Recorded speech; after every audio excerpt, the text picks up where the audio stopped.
Bed in ICU, the first thing we grab is crash card, और crash card में सबसे important है defibrillator. Hi friends, मैं हूँ मीनाक्षी फ्रॉम हिमाचल। आज हम सीखेंगे मिंड्रे का डिफिब्रिलेटर। इसके और भी बहुत सारे फंक्शन हैं, जानेंगे इस वीडियो में। वीडियो स्टार्ट करने से पहले आप सब्सक्राइब करें, कमेंट करें ICU के बारे में और क्या जानना चाहते हो।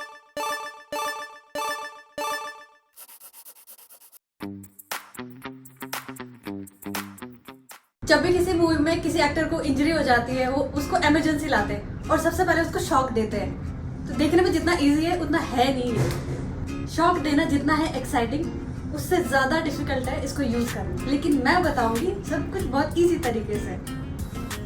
ये डिफिब्रिलेटर मशीन है जिसमें ये इसका मॉनिटर है, इसका पोर्टेबल स्टैंड, ये इसका मोड सिलेक्ट नॉब है। तो हम इसमें डिफरेंट टाइप ऑफ मोड को सिलेक्ट कर सकते हैं। तो मैं इसके मैनुअल डिफिब्रिलेटर मोड पे जाती हूँ। इसमें मॉनिटर मोड है, पेसर मोड है, और जिनको मशीन चलाना भी नहीं आता वो इसको यूज़ कर सकते हैं, AED मोड। और उसके बाद एनर्जी सिलेक्ट मोड, इसमें हम एनर्जी को इससे कम करते हैं। इससे एनर्जी आपने जितना बढ़ाना है आप एनर्जी बढ़ा सकते हो। एनर्जी सिलेक्ट करने के बाद आप चार्जिंग बटन से चार्ज कर सकते हैं। चार्ज क्लियर होने के बाद ऑल क्लियर बोल के आपको पैड से शॉक डिलीवर करना है।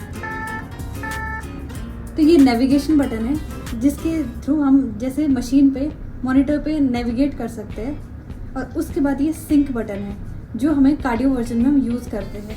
ये मेनू है, ये कुछ भी इवेंट्स हुआ है उसको हम देखने के लिए करते हैं। अलार्म पॉज का बटन है, और ये कुछ भी इवेंट्स हुआ है उसको रिकॉर्ड करने का बटन। ये इंडिकेटर्स है जिसमें आप बैटरी स्टेटस या मशीन ऑन स्टेटस चेक कर सकते हो।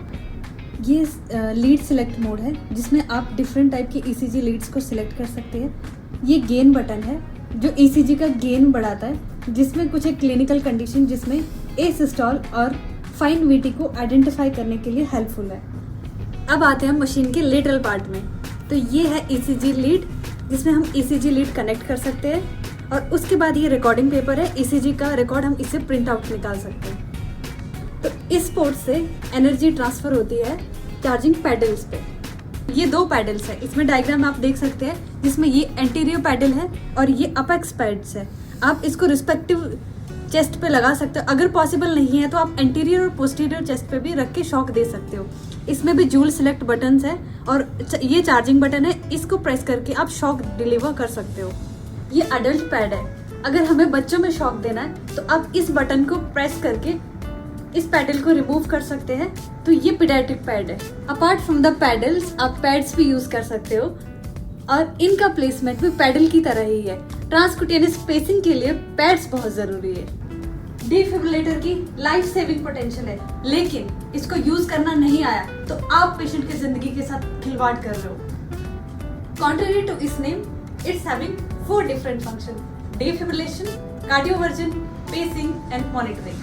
Defibrillation is defined as delivery of electrical energy to terminate lethal arrhythmias. जब हम शॉक देते हैं, जो कुछ हिस्सा है शरीर में जाता है, शरीर में जर्क होता है, और मेजॉरिटी ऑफ जो उसका पोर्शन होता है वो हार्ट में जाता है। जब इतनी सारी एनर्जी हार्ट में चली जाती है तो हार्ट की जो मसल है मायोकार्डियम वो डीपोलराइज होती है। डीपोलराइज होने के बाद वो रिफ्रैक्टरी स्टेज में चले जाता है।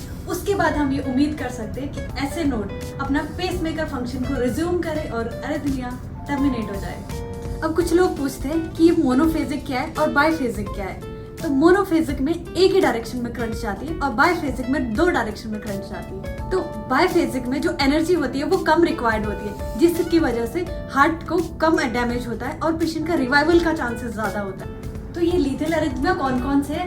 एक है VT विदाउट पल्स, सेकंड है VF जिसमें पल्स होता ही नहीं है। तो इन्हीं 2 कंडीशन में हमें डिफिब्रिलेट करना है। शॉक देने से पहले मैं 2 चीजों के बारे में एम्फेसिस करना चाहती हूँ। पहला है अर्ली रिकग्निशन, सेकंड है अर्ली शॉक। इसका मतलब जितने जल्दी हम शॉकेबल रिदम को आइडेंटिफाई करोगे उतने ही जल्दी हमें शॉक देंगे। जितने जल्दी हम उसको शॉक देंगे उतने ही जल्दी पेशेंट के रिवाइव के चांसेस ज्यादा होते हैं। आइए हम क्विकली डिफिब्रिलेशन के स्टेप्स देखते हैं। After applying jelly, put paddles, turn on defibrillator mode, select energy and charge, all clear, deliver shock, immediately resume CPR. Cardioversion is a delivery of electrical energy to the heart to terminate the tachyarrhythmia. It is not a medical emergency. अभी cardioversion कौन कौन से टैकियारिथमिया में देते हैं? पहला है narrow complex टैकियारिथमिया, second है वाइड कॉम्प्लेक्स टैकियारिथमिया। नैरो कॉम्प्लेक्स टैकियारिथमिया में आता है SVT, atrial Flutter, atrial fibrillation, और जो वाइड कॉम्प्लेक्स टैकियारिथमिया है उसमें आता है VT with pulse. Since cardioversion is not always an emergency procedure, तो हमारे पास एक विंडो पीरियड रहता है जिसमें हम पेशेंट से कंसेंट ले सकते हैं और उसके एक्सेस हेयर जो चेस्ट में है उसको हम रिमूव कर सकते हैं। ये कार्डियोवर्जन में सिंक्रोनाइजेशन का क्या मतलब है? सिंक्रोनाइजेशन का मतलब है तालमेल, पेशेंट के दिल से तालमेल। नहीं, मैं प्यार मोहब्बत की बात नहीं कर रही हूँ। इसका मतलब पेशेंट के ईसीजी के आर वेव से मशीन का तालमेल। अच्छा, क्या होगा अगर हम कार्डियोवर्जन में सिंक्रोनाइज बटन दबाना भूल जाए? ऑब्वियसली सिंक्रोनाइजेशन नहीं होगा, तो शॉक जो डिलीवर होगा आर वेव की जगह टी वेव पे होगा, जिसकी वजह से पेशेंट वीटी में चला जाएगा। एएफ पे कार्डियोवर्ट करने से पहले दो चीजों में ध्यान देना है कि एएफ एक्यूट है या क्रॉनिक है। अगर एक्यूट एएफ है तो आप उसको कार्डियोवर्ट कर सकते हो। अगर क्रॉनिक एएफ है तो पेशेंट को पहले इको करके क्लॉट आइडेंटिफाई करना है, अदरवाइज पेशेंट को स्ट्रोक हो सकता है। Consent and shaving if possible. Turn on defibrillator mode. Select synchronization option.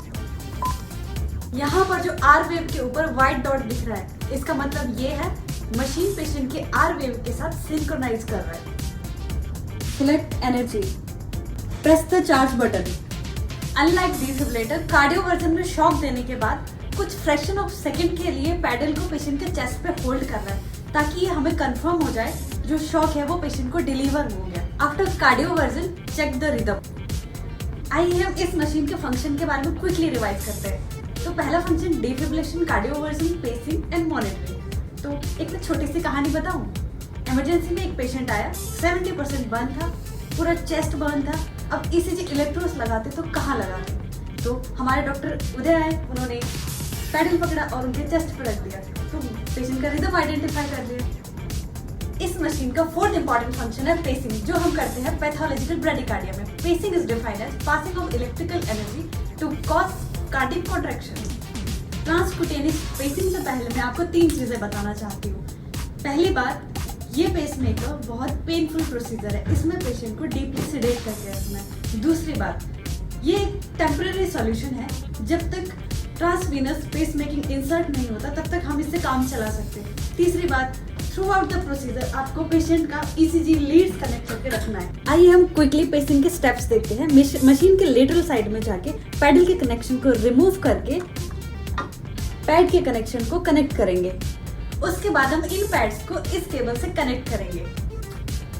उसके बाद हम इन पैड्स को एंटीरियर पोस्टीरियर या एंटीरियर चेस्ट पे अप्लाई कर सकते हैं। Start machine on pacer mode. Set desired rate of pacing.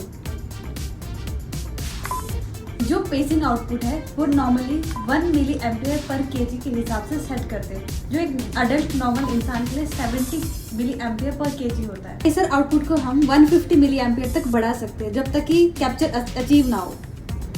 ये कैप्चर क्या है? पेसिंग स्पाइक के बाद एक वाइड क्यूआरएस कॉम्प्लेक्स आता है, और जब तक ये कॉम्प्लेक्स नहीं आता है तब तक हम लोगों को करंट इंक्रीज करना है। ऑब्वियसली जब करंट इंक्रीज होगा तो पेशेंट को डिस्कम्फर्ट होगा। कैप्चर अचीव होने के बाद सेम सेटिंग में पेशेंट को रखना है जब तक ट्रांसवेनस पेसिंग अवेलेबल ना हो। वेरी ओबेस पेशेंट और सीओपीडी पेशेंट में पेसर आउटपुट का रिक्वायरमेंट काफी हाई होता है। जब कुछ समझना है तो एडी मोड पे जाए। एडी का मतलब होता है ऑटोमेटिक एक्सटर्नल डिफिब्रिलेटर। इसमें बस पैड पेशेंट के ऊपर रखिए, मशीन खुद बताएगी कितना, कब और कैसे एनर्जी पेशेंट में देना है। अब ये एनर्जी कितनी देते हैं? डिफिब्रिलेटर में 2 का फंडा याद रखिए। बच्चों में 2 जूल पर केजी और अडल्ट में 200 जूल। सिंपल। अगर आपके पास कार्डिक पैडल है तो आप 5 जूल से स्टार्ट करके 50 जूल तक जा सकते हो। अब कार्डियोवर्जन में नैरो कॉम्प्लेक्स रेगुलर टैकिकार्डिया में हम 50 जूल देते हैं और इरेगुलर में 120 से 200 जूल तक हम दे सकते हैं। अब करते हैं क्विक रिवीजन। पहला डिफिब्रिलेटर के बारे में। Defibrillator, early recognition, early shock, early CPR.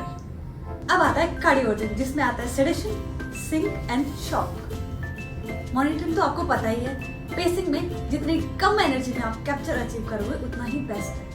तो यही था आज के टॉपिक में। कमेंट करके बताइए आपको किन किन आईसीयू टॉपिक के बारे में और जानना है। सब्सक्राइब करना ना भूलें। बाय।